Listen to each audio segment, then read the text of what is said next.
Hi, this is Beezy, and it's July 1st in the morning, and I'm here with Holly and James, and we're having another conversation in the Raw Roundtable. Hi, guys.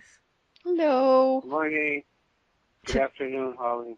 Thank you, there James. you go, yeah.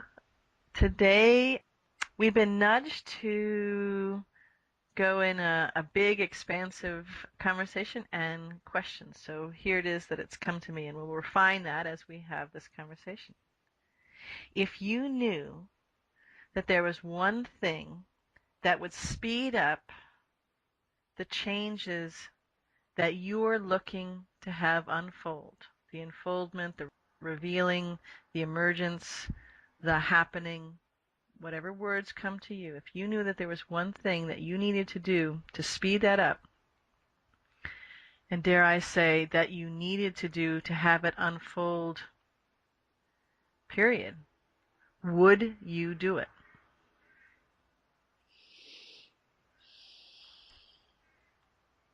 Gee, you just come right out of the gate with a heavy hitter question there.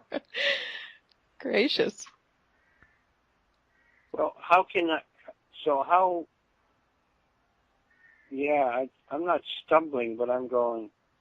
It seems like the answer, if one is a committed light worker, is obvious, but you somehow are onto something where that's not an obvious yes. Seems to me like the only way to answer that is yes, I'll do it. But it, by the same token, it feels like you have something else in mind. There's something more to what you're asking, and I'd like to get in touch with that, if you can. Part of the reason I've been nudged not to give the specificity of, well, people may say, well, what is it I have to do before I answer that question?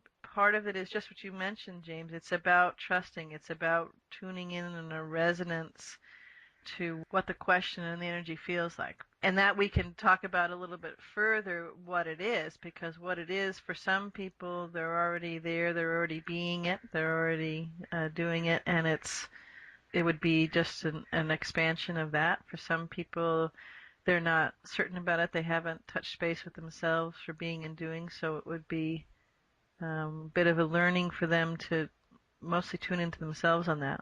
So that's kind of why the question came to me in not a whole lot of specificity. It's just to play with that first. I mean, a simple question is if people are talking right now, there's a lot of conversations about they're waiting for, they're excited about Project 13 coming online, so that will happen. They're excited about more information, absolute data in mainstream media. They're excited about a world where, gosh, wouldn't it be nice if we could all be one and there was unity consciousness and there was conversations and being and doing and living and life was truly the amazing thing they expected it to be. So those would be, and whatever that is, the ones, very few that I've mentioned, and whatever other ones come to each of you, each person listening, each person in this conversation, because there's many, many, many people in this conversation. There's 3 actually on the phone call right this moment. As those, your fill in the blank, whatever that happens. So if you knew that there was one thing that you could do that would speed, and then you fill in those, those things that I mentioned, would you do it? That to me it's a big, powerful question, because it's around commitment to yourself and what it is that you want to experience, what it is that you envision unfolding in your life, in the one people's life, in Gaia, in all of Source's universe. Well, I have to say again that it's implausible that I say no to that I wouldn't do it. So you're looking for. It feels like you're prompting all of us to ask bigger questions, no matter where we happen to be. Is that correct? Yeah, I think that would be a fair thing. Or live with purpose? Is this really a question to get us listeners to consider the the sense of intention or purposefulness in our doing and being, such that waiting is unnecessary, such that one puts an intent, one puts a purpose into thought and action and thus becomes manifest? Is this a way to try to be more mindful? I guess that my higher mind has been asking not only myself to bring it out to, to everybody as a conversation. And if you knew, people talk about, there's conversations going all over the place that they want these, these things, whatever these in quotes means to them. They want them to happen now, or they're ready, or let's go. Come on, game on, let's do it, right? Okay, so whatever that is for you, you put that in parentheses, whatever that is. So the question is, if you knew that there was one thing that you needed to do to make all those, what you had in quotations or parentheses, happen faster, in fact, really, truly happen right now, would you do it? As James has said, it's a simple question, but I guess maybe you're right, Holly. If you have to think about it more than a nanosecond, because we say we want these things, whatever these are, to happen now, and then someone says, "Great, if you knew that there was this one thing that you could do, would you do it?" And there's any kind of a pause, then perhaps you're really not ready for, or not wanting, whatever in quotes these things you wanted to happen. Mm-hmm. I just think it's a very poignant question. I'm really happy that you brought it up, Easy. Yeah, it feels like when I was growing up, there used to be something on. This is in Butte, Montana, in the 40s. It was television was first introduced, and it was all called canned television. But there was a program called Shadow Stumpers, and I feel like I'm back in Shadow Stumpers. Like this is this is a very, very, very good question. This is really, because it slowed me down. I'm not stopped in my tracks, so I'm grateful about that. But it's really slowed me down because any answer that I want to give to it is not the answer. Yes, and the other sense I get is that any kind of qualifying question, right, or that may come up in first answer to the question. So instead of answering, the question, the mind comes up with other modifying or qualifying questions. Then by that very nature, that's showing your equivocation to what it is in your own. Now, this isn't what I say. This is what each of us, each person says that they want to have happen. If there's a hesitation and there's equivocation, then there's, say it in another simple way, there's fence sitting. Yeah, that's one approach. I was taking a different cut at it, and that is that if I do answer for myself, it's not an answer to your question. That's what it feels like to me. So say more about that. I'm saying as a function of being in this conversation. See, if you asked that question, which you did ask, so it's not quite, if there's something that you knew you needed to do, would you do it? It's not quite that question. It's a little more complex than that. If I say yes to that question, I know what it is, and then I'm engaged in doing it, that's not the answer to that's not what you're saying. You're asking something bigger than that, it feels like. Yes. Mm-hmm. Right. You're hinting that it's the Archangel Michael that is requesting that this question be addressed. Is that also correct to say? Yes. And my own higher mind, I am presence, yes. And just like I hear the stars breathe and the trees breathe and have those conversations and communication with universal language, the music, the way I describe it as the music of Source's universe, that's what's asking me to ask the question. Okay, so it's coming from a lot of different places, you're saying. It keeps coming, and I say, yeah, that's a good idea, and then kind of put it aside, and it keeps coming for days now. It's keeps coming back. Put it back in my awareness. Put it back in my front list of, thoughts to think about or things to do or whatever. I mean, normally when we Okay. have these conversations, we kind of have a sense right beforehand when we start recording, just at least a jumping off place. And this is something that's been, as I say, nudging me for a bunch of days. Mm-hmm. So let me try it this way. So it seems that you might be hinting at asking, this is what I'm getting out of it. Okay, so there's a hinting at asking, let me say, imagining that I am the unified field, because that's in truth what we are, and that's the place where we're headed into full consciousness. So imagining that I am there already as I'm speaking, then the question seems to be, what is it that each individual light worker that is hearing this conversation or that is participating, so that's the three of us and everybody else that it goes out to. So what is each one of us called to do at this moment to advance the purpose of returning to full consciousness? That's my interpretation so far. Yes, absolutely. Okay. Then my answer, so I'm James speaking, James's answer to the direct question is not going to qualify as an answer to what you're asking, but it's going to prompt me to engage in the thing. It will prompt me to take it upon myself to engage the answer, because I have an answer. I understand what I need to do next, because that's what I'm trained to do, is to figure out what I need to do next. So I understand that, but I'm also understanding that that's not at all the answer to the question that you're raising. You're asking all of us, all the light workers, including myself and Holly and everybody else that is participating, to pay attention to what the next thing to do is as a light worker, and to engage that. And each one of us is going to know that, and it will be different for me than it will be for you, BC, than it will be for you, Holly, and then it will be for everybody else.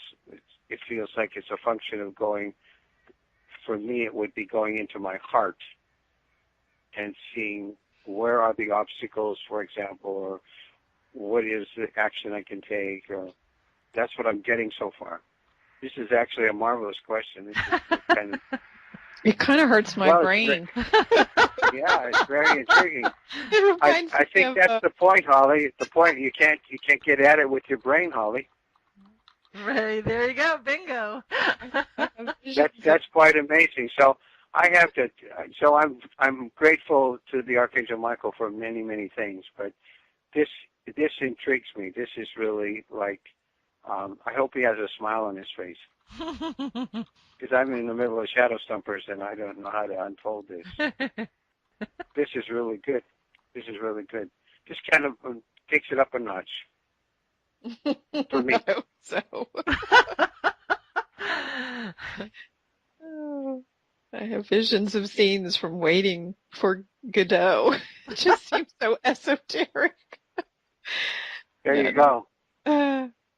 So, Because- BC, we're looking at you for direction. Well, there was two funny just reactions that I'll share with you, and that was my first inclination was to define what it was.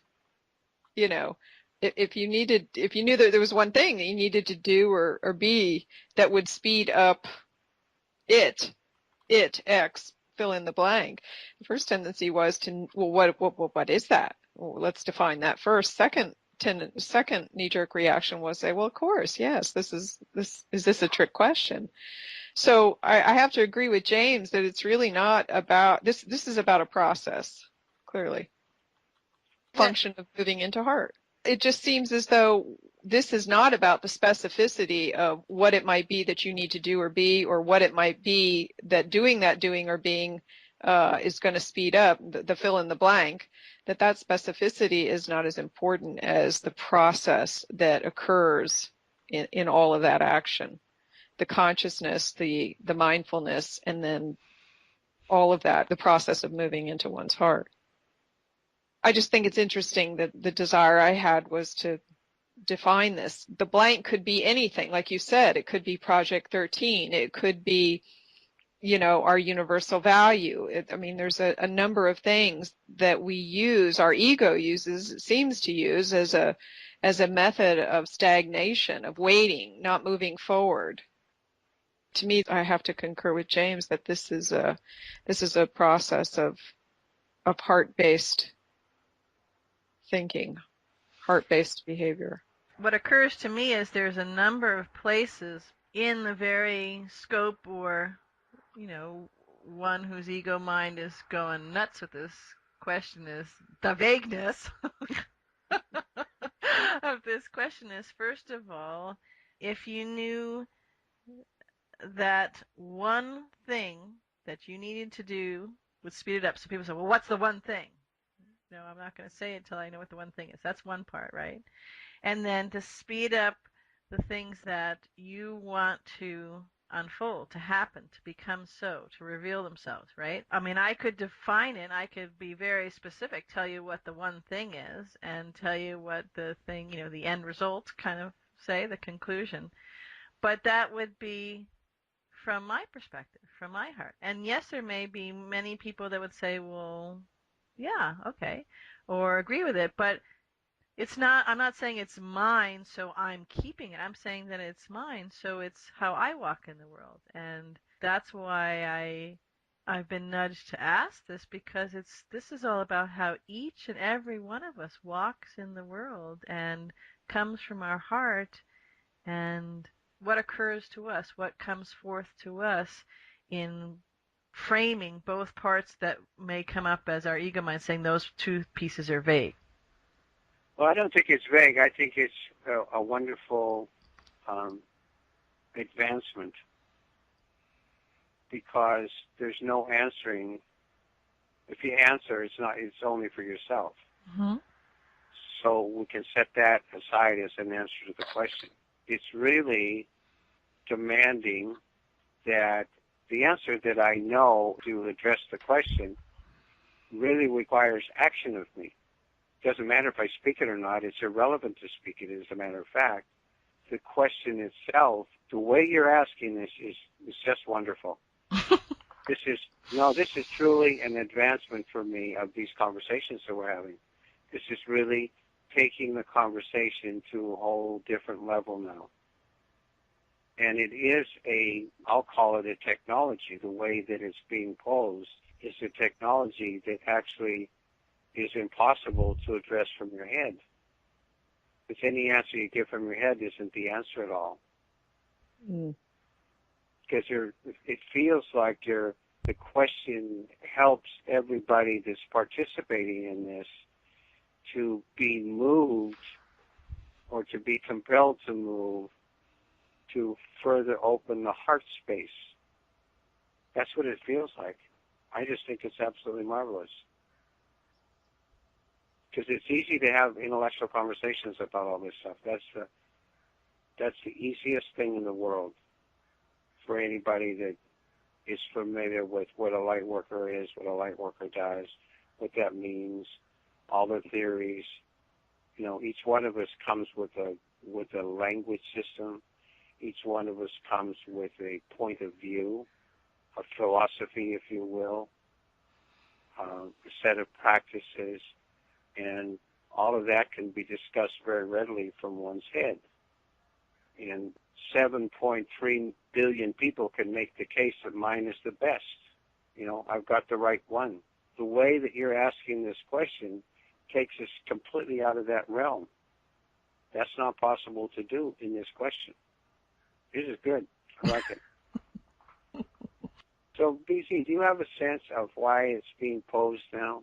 Because you were saying you've been nudged to have this be out for people now. Why exactly at this moment?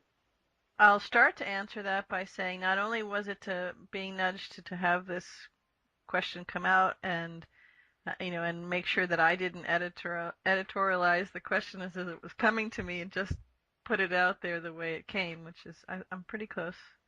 I feel I'm pretty close to the way it came. But not only that, was to make it come out today on July 1st. That's my question. Why yeah. today? And to get this published, right away. Well, I feel a couple parts, and it's all about feeling and knowing. I haven't even let myself think about it because I don't want my brain to run off in all sorts of storytelling about it. It feels like we've clicked over into a new space. Something about today is clicking us over into a new space. And I can quantify that from my heart space, from my heart song, from an energetic space, to elucidate that in a conversation in any kind of direct way right this moment is much, much harder for me to do and doesn't bring it justice. It's an absolute, unequivocal, explicit knowing within all that I am in every dimension that I inhabit. That's the best I can. That's the best I got for you. So the question then, the way you're asking the question and what you just got through saying are absolutely synchronous. The day itself, so July 1st, and the question are totally synchronous. It's because the question is in a new space too. I know that. I can tell that from the question itself. So we've come into some capacity now, all of us, anybody, all the listeners, all of the participants, we already, by the fact of participating, are in a new capacity.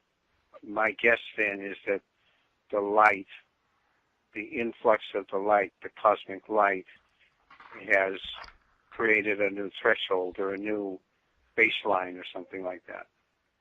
That's what So it feels like. It's looking and sounding like we have no choice now but to be in our hearts. That's how I could sum it up. And that's a very blessed, profoundly wonderful, beautiful thing.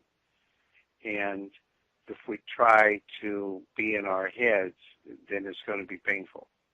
Yeah, like we've all said out loud and thought in this conversation, my head hurts. It's like there's this circuit of energy that, naturally flows, but the moment that you acknowledge you're waiting for something, whatever that something is, it immediately puts an obstacle in the way of that energy flow. It's just, it strikes me as complete stagnation. It doesn't allow the energy to flow. I would say bingo to what you're saying. For me, that's very profound. Because I'm able to identify waiting as a head trip in what I hear you just say. So that's a very wise teaching right there for me. What you've just talked about, Holly, is a trap that gets us into such a boatload of problems and trouble repeatedly. Each of those kind of bears more problems and troubles. Seems to feed on it, so, yeah, doesn't it? And you don't even have to come back and revisit that. And it just keeps making babies of boatloads of trouble.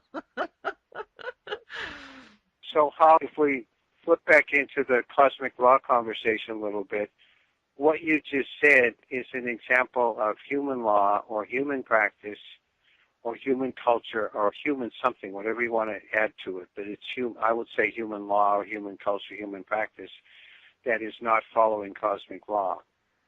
Because the cosmic law is, we are the cosmic law, but it's found in the heart. It's not found in the head.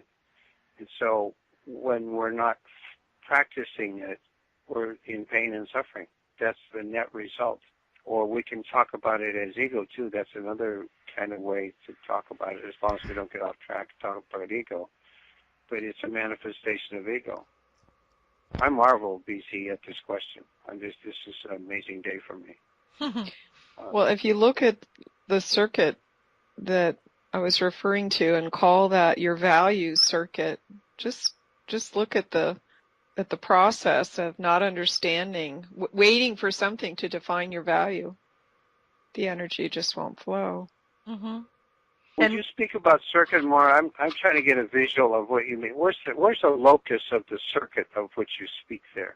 I'm thinking of someone once gave me it was like a learning electricity. It was a little device you could get at the geek store, When I was younger, somebody gave it to me, and it was learning about electricity and how you have conduits that allow the energy to flow and what you can do. Imagine a racetrack as the energy circuit, right? The energy is spinning around that racetrack. And there are various things that can happen to break that circuit, to not allow the electricity to flow around that circuit. So suddenly the energy is stifled. If we imagine that racetrack or visual circuitry is universal value, and we decide that something outside of ourselves is going to define what's going to allow that energy to flow, it seems to me it ceases the flow. Something outside of ourselves defining our value would stagnate that energy of value. So let me check out my thinking here. I'm wanting, this is important for me to get, so I want to see if I'm getting it. The Geek Store taught you about flow of energy. So let us say then that the universal, we are all energy, and I know that each one of us is a focus, and that the central core of the focus is the heart. So what you're saying is that the universal energy can flow freely through us until we break the circuit by waiting, for example. Is that what you're saying? Sure. So that when the head interferes, the circuitry is broken.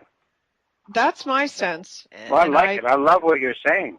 And one of the things that I'm being nudged to bring forward right here, I'm not sure if it's just the right time, but I'm getting nudged, so I'll do it. We were talking about the circuit and the waiting, that mindset. There's others, people, you can put other labels to it, but that's a really prevalent one.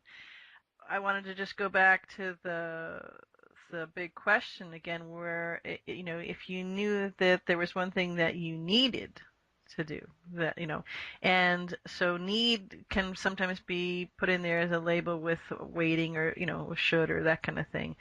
But the sense that I got and the knowing that I have of this question, it is one of those, I would use the words to describe it, it's a universal prerequisite. So this is not an ego need, one thing that you need to do. From the ego sense, from the 3D lower mind sense, this is from the all-inclusive, all-expansive sources universe need. So kind of like their love absolute is cosmic law, and there are other things that flow underneath that. You can parse things out, but this seems to be, again, of the exponential, universal, galactic size need to do.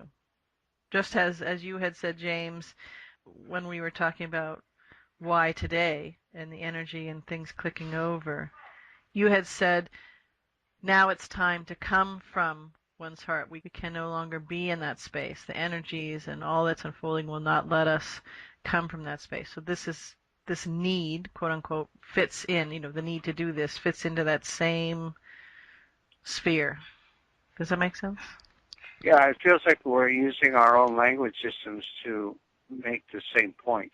I'm hearing you say in your language system what I heard Holly say in hers, and then I framed in my own. That's what I'm saying. It feels like we are now, I don't want to say required in any externalized way, but we have come so far in our work in the light or our practice or our play that we now require of ourselves to be exclusively in our hearts. It feels like maybe July 1st is a moment to commit to that. That's my way of rendering what I'm hearing both of you say, and my way of tracking what I hear both of you say. Right, and the only hierarchical thing, the only quote-unquote boss, highlighted, underlined, couple exclamation points, is the heart. And that heart comes from source. Well, the heart is the source. What I understand is that the heart has a remnant, a spark of the source at the core of it. Absolutely. In every incarnation, it's the one thing that reincarnates over and over again is this same spark. It is hierarchical in the sense that it is the created honoring what the Creator requires of us, but it's all internal. Right. It's not power outside on top of us. Correct. The, Absolutely the not. other thing that feels really so for me is that spark is not only enlivened, um, but it is expanding. So it was a spark from my understanding of it, my sense of it throughout my life. It was a spark that's in all of us, and in some buried very, very, very, very, very deeply because either we chose not to feel any of its little sparkiness, or outside our environment or whatever it was, kind of kept pouring water on it. What I'm feeling is that this spark that is in each of us, in all of Source's universe, not just on this blue planet, but everywhere, is being enlivened, being expanded, being quantum jumped. And that's the other reason, if I was going to answer why today, that's my knowing and sense today. What I know from my study and also from seeing is that what you're saying is, so I know what you're saying is accurate, absolutely accurate.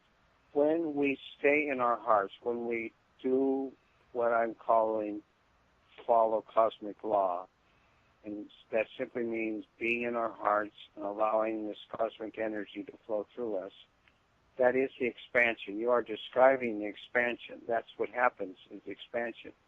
And the name that it's given in the literature that I have studied for a long time is a sun presence, S-U-N presence.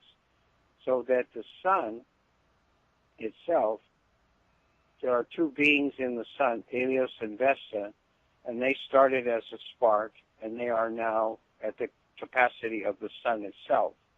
And Gaia is also another being, another soul, and Gaia is a feminine, and so she is another sun presence.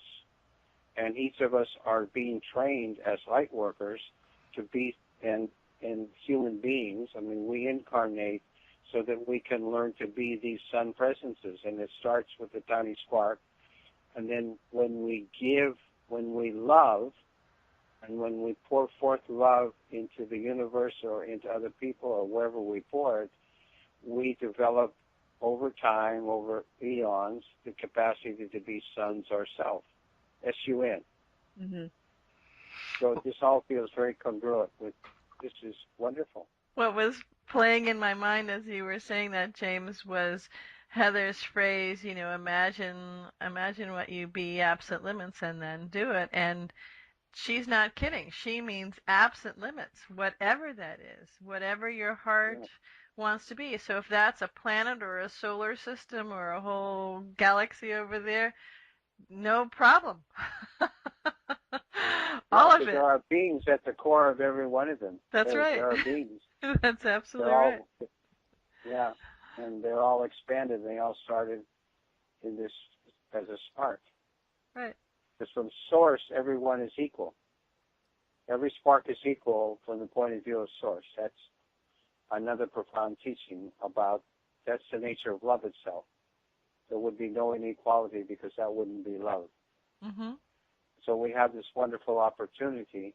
So it's changed from a burden to a gift now. This conversation is kind of switched from, like, what would we have to do as light workers.